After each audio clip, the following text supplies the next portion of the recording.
Salam saudara-saudara yang dikasihi oleh Tuhan Yesus Kristus. Pada kesempatan ini kita berjumpa lagi dalam channel YouTube Pembawa Shalom, dan kita akan bersama-sama merenungkan kebenaran firman Tuhan.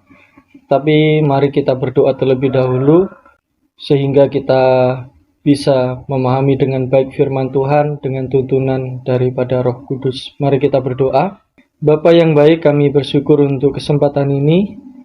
Engkau boleh mengizinkan kami untuk bersama-sama belajar akan kebenaran firman-Mu.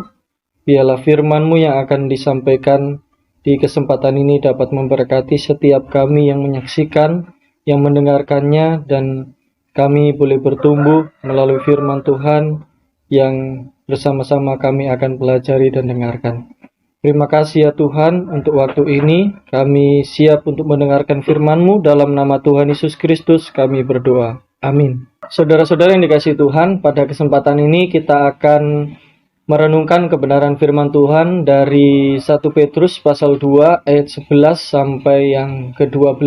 Saudara-saudaraku yang kekasih, aku menasihati kamu supaya sebagai pendatang dan perantau, kamu menjauhkan diri dari keinginan-keinginan daging yang berjuang melawan jiwa.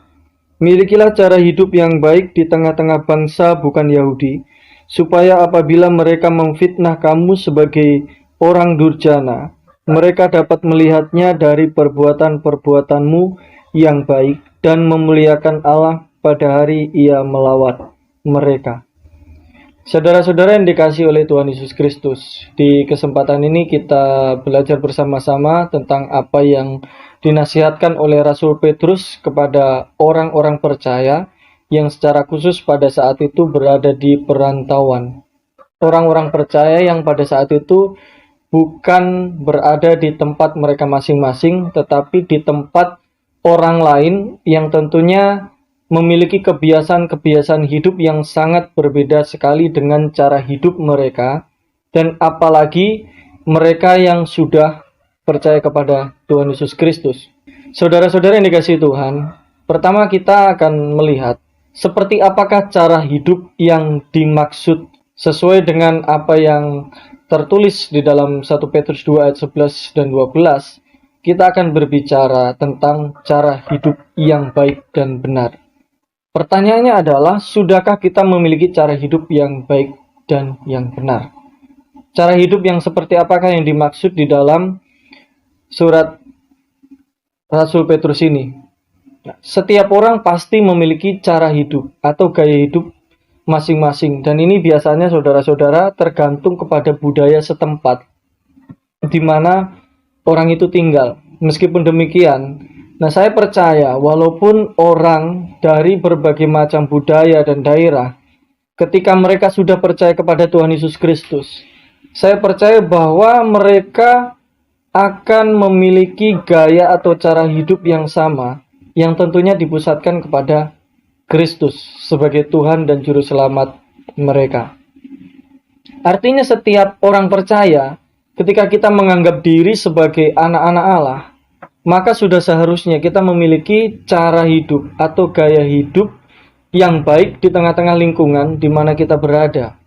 Dan cara hidup ini bukanlah cara hidup yang dibuat-buat untuk menunjukkan apa yang terlihat di luar, tetapi ini benar-benar cara hidup berdasarkan dari kesadaran diri kita sebagai murid-murid Yesus Kristus. Jadi cara hidup yang baik ini menurut siapa? Tentunya sebagai murid Yesus Kristus, kita tidak lagi mengukur kebaikan atau keburukan sesuatu berdasarkan tradisi atau budaya kita masing-masing. Karena jika masih demikian, saudara-saudara, ini pasti akan terjadi banyak sekali percekcokan, bahkan kesalahpahaman satu dengan yang lain, dan terjadilah satu dengan yang lain saling membeda-bedakan. Karena setiap daerah, setiap budaya memiliki cara hidup masing-masing. Jika masing-masing menganggap diri sebagai satu pola hidup atau gaya hidup yang benar dalam satu daerah tertentu, maka tentunya yang lain tidak akan terima akan hal itu. Jika demikian, hal ini bisa menjadi kesalahpahaman dan juga pertengkaran satu dengan yang lain. Jadi tidak salah jikalau masing-masing kita tidak saling hidup berdampingan satu dengan yang lain, antara satu suku dengan suku yang lain, justru saling membeda-bedakan. Jadi bukan dengan sudut pandang kita sendiri atau budaya kita sendiri mengukur kebaikan itu. Cara hidup yang baik ini harus diukur berdasarkan firman Tuhan, di mana firman Tuhan telah menunjukkan bahwa kebaikan yang kita harus lakukan itu harus didasarkan dari teladan Tuhan Yesus Kristus.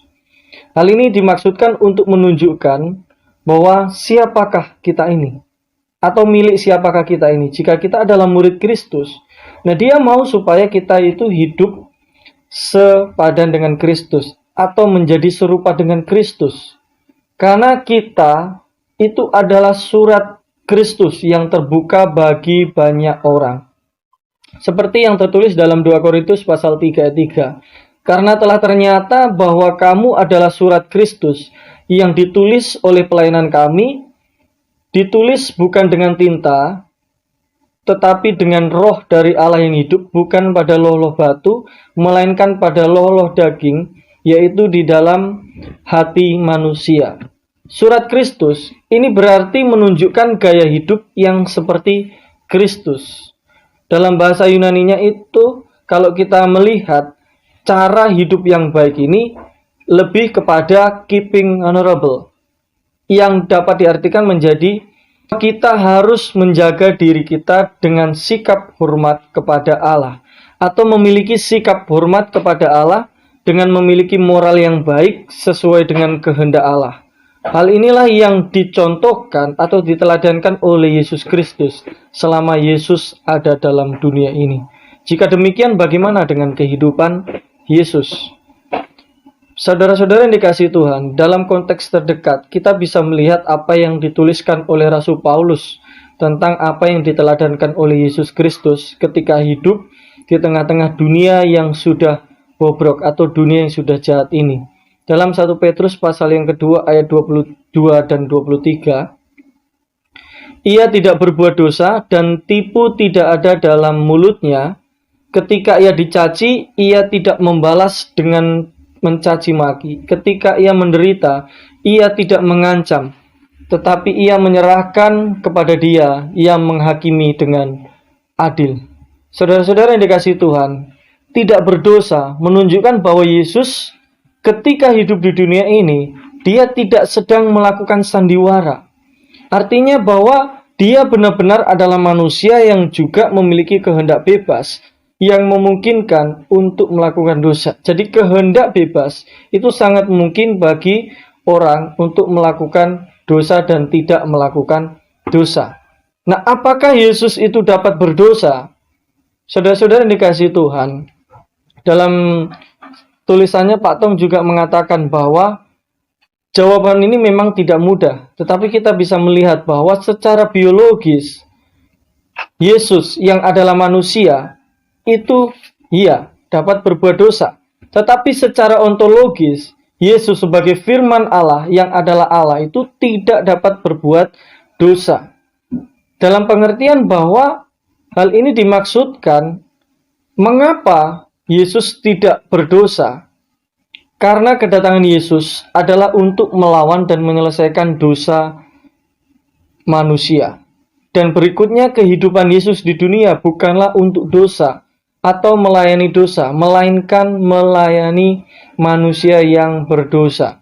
Dan pelayanan Yesus sendiri itu dimaksudkan untuk menunjukkan siapa dirinya dan bagaimana seharusnya manusia itu hidup sesuai dengan kehendak Allah.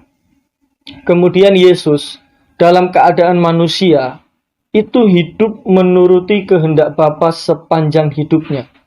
Nah, hal ini dimaksudkan agar manusia juga hidup sedemikian rupa, yaitu hidup yang harus menuruti kehendak Bapa sepanjang hidup manusia itu sendiri. Saudara-saudara yang dikasihi Tuhan Yesus Kristus, dengan inilah maka tidak ada alasan bagi manusia yang mengatakan bahwa wajar kalau saya melakukan dosa karena saya bukan Tuhan, karena saya adalah manusia biasa. Pertanyaannya, apakah Yesus bukan manusia biasa?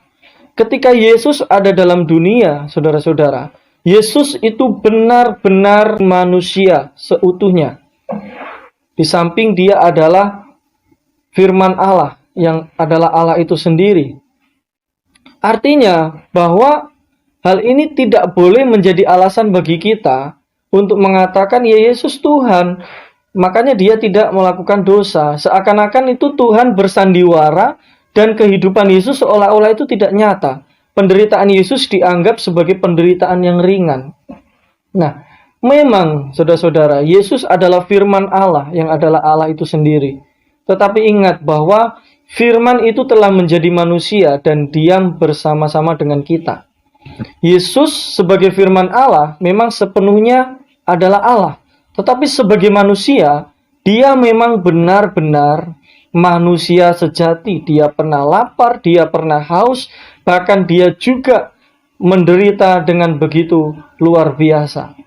Artinya dalam diri Yesus ada dua natur, insani maupun ilahi. Jadi bagi saya, Yesus tidak sedang bersandiwara atau Tuhan tidak sedang bersandiwara. Yesus benar-benar hidup di dunia dan mengalami banyak hal seperti halnya kita. Nah, Yesus sebagai manusia juga berjuang, saudara-saudara, untuk melawan dosa dengan terus-menerus memandang kepada Bapa dan melakukan kehendak Bapa. Artinya bahwa Yesus bisa tidak melakukan dosa karena dia terus melakukan apa yang menjadi kehendak Bapa di dalam kehidupannya. Karena fokus hidupnya bukan untuk melayani dosa, tetapi melawan dosa dan menyelesaikan dosa itu dalam kehidupan manusia. Perjuangan Yesus yang sangat berat ini dapat kita lihat ketika Yesus sebelum ditangkap oleh tentara Romawi pada saat sebelum penyalibannya, ketika Yesus berada di Taman Getsemani. Di sana dia menangis begitu beratnya karena melihat betapa beratnya penderitaan yang akan ditanggung, yang akan dialami sebelum mengalami penyaliban yang berujung kepada kematian. Artinya bahwa Yesus berdoa di situ supaya cawan itu berlalu daripadanya. Tetapi yang menjadi perhatian penuh bagi kita adalah bagaimana Yesus tidak memaksakan kehendaknya sendiri, tetapi justru dia mengatakan bahwa jadilah kehendak daripada Bapa di surga itu sendiri. Misalnya dalam Lukas pasal 22 ayat 42. Ya Bapakku, jikalau engkau mau, ambillah cawan ini daripadaku. Tetapi bukanlah kehendakku, melainkan kehendakmulah yang jadi.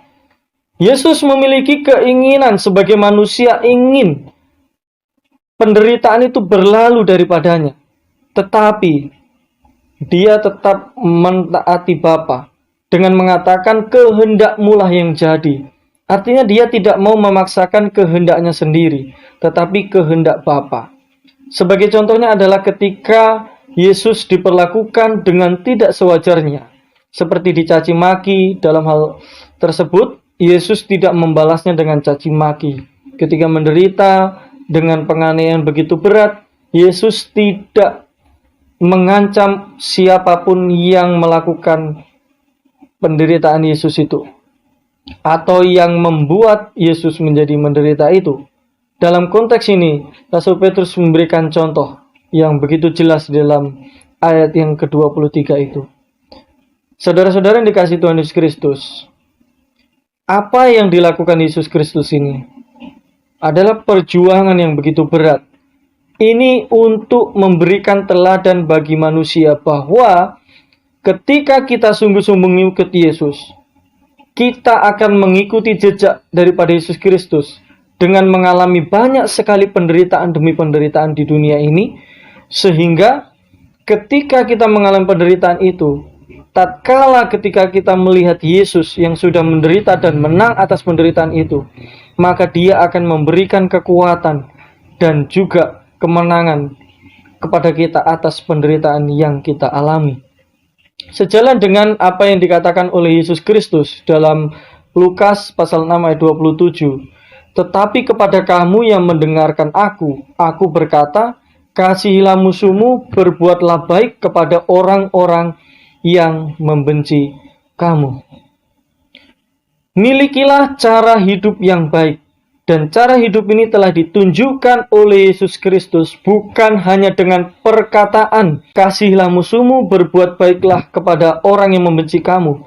Tetapi Yesus sendiri telah melakukan itu selama dia hidup di dunia ini.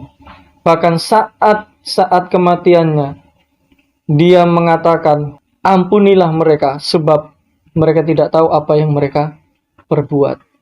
Saudara-saudara yang dikasihi Tuhan, inilah cara hidup yang baik. Inilah yang seharusnya menjadi gaya hidup dari setiap orang yang percaya kepada Tuhan Yesus Kristus, dari orang yang mau sungguh-sungguh mengikut Tuhan Yesus Kristus, yaitu kita mengasihi musuh dan berbuat baik kepada mereka, bahkan mereka yang membenci kita sekalipun. Hal ini sulit, tidak mudah, tetapi kita ingat Tuhan kita telah menang atas semuanya itu. Maka ketika kita sungguh-sungguh mengikut Dia, Dia juga akan memberikan kekuatan dan kemenangan dalam menyikapi setiap persoalan demi persoalan. Cara hidup yang baik menuju kepada moral atau kehidupan yang baik di hadapan Tuhan.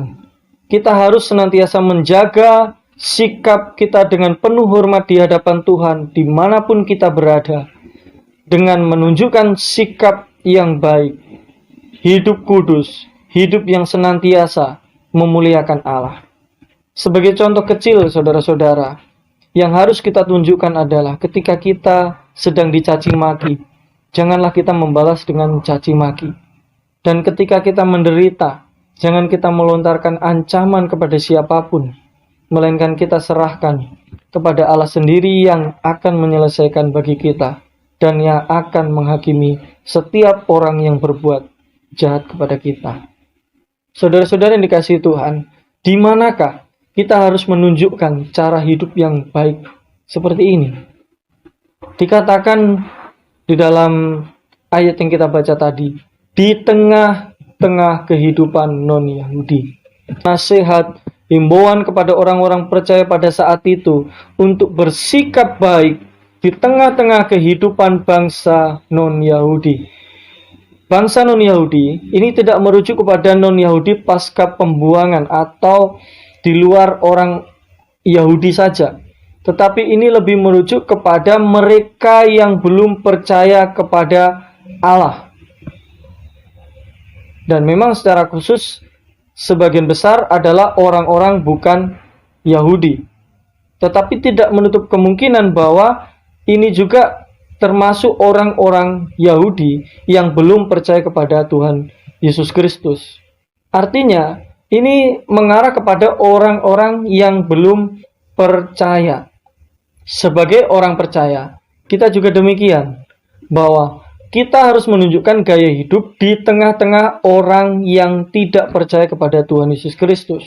Kehidupan mereka itu masih berpusat pada diri mereka sendiri. Mereka senantiasa melakukan penyembahan berhala dengan mendewakan sesuatu hal yang lebih utama daripada Tuhan. Dan mereka masih mencari kepuasan mereka sendiri. Mereka masih mencari keuntungan sendiri dan juga kebahagiaan sendiri. Jadi di sini bukan masalah etnis, melainkan masalah praktek kekudusan hidup sebagai orang yang percaya kepada Tuhan Yesus Kristus. Hidup kita harus ditunjukkan di tengah-tengah kehidupan orang-orang tidak percaya, baik itu saudara-saudara kita, tetangga kita, dan setiap orang yang kita temui. Hal ini sangat penting. Yang pertama adalah untuk menjaga kekudusan hidup dengan menjaga diri dari keinginan daging. Hal ini penting untuk menyatakan diri sebagai murid Yesus Kristus yang harus senantiasa menunjukkan hidup yang kudus. Dengan apa? Menjaga diri dari keinginan daging. Keinginan yang menggebu-gebu. Keinginan yang begitu kuat untuk memuaskan keinginan daging. Dan yang kedua adalah agar setiap kali orang memfitnah kita sebagai pelaku dari kesalahan atau kejahatan secara moral, maka mereka tidak akan mendapati hal itu di dalam diri kita. Memiliki gaya hidup yang baik, cara hidup yang baik berikutnya dimaksudkan adalah untuk memuliakan Allah. Pertama-tama, kita melalui sikap hidup kita dan moral kita yang baik. Dan yang kedua adalah ketika orang melihat kita, maka orang itu memuliakan Allah. Saudara-saudara yang dikasihi Tuhan, jadi bukan supaya kita dilihat orang baik hanya sekedar di luar saja, penampilan kita, perkataan kita, sikap kita, tetapi hati kita tidak. Tetapi inilah yang memang menjadi gaya hidup kita sebagai orang-orang yang sudah diselamatkan, yang sudah dipanggil dari gelap menuju terangnya yang ajaib, untuk menunjukkan terang kepada setiap orang yang ada di sekeliling kita. Saudara-saudara yang dikasihi Tuhan, kemudian hal ini juga untuk menunjukkan diri kita sebagai anak-anak Allah yang senantiasa hidup memuliakan Allah. Saudara-saudara yang dikasihi Tuhan, sudahkah kita menunjukkan cara hidup yang baik seperti halnya Kristus, di mana tidak ada satupun orang pada saat itu yang dapat membuktikan bahwa Yesus berdosa, Yesus melakukan kesalahan, karena memang Yesus tidak pernah melakukan kesalahan sedikit pun. Hal inilah yang hendak ditunjukkan kepada kita supaya kita dapat meneladani Yesus dengan dasar bahwa apa yang dilakukannya semuanya adalah untuk menaati kehendak Bapa di surga.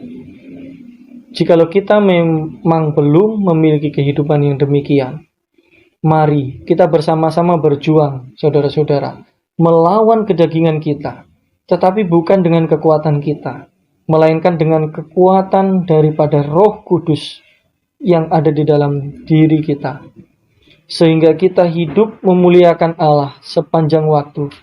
Dengan demikian orang-orang yang ada di sekitar kita juga memuliakan Allah melalui hidup kita.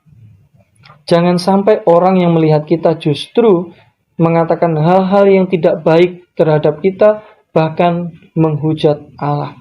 Tetapi mari kita tunjukkan hidup kita yang memuliakan Allah, sehingga orang yang melihat kita pun akan memuliakan Allah lewat hidup kita. Saudara-saudara yang dikasihi Tuhan, kiranya apa yang saya sampaikan ini dapat menguatkan iman kita dan membuat kita semakin bertumbuh dan mencintai Tuhan dengan segenap hati di dalam hidup kita. Mari kita berdoa. Bapa yang baik, yang kami sembah dalam Tuhan Yesus Kristus, kami bersyukur jikalau kami boleh mendengarkan firman-Mu.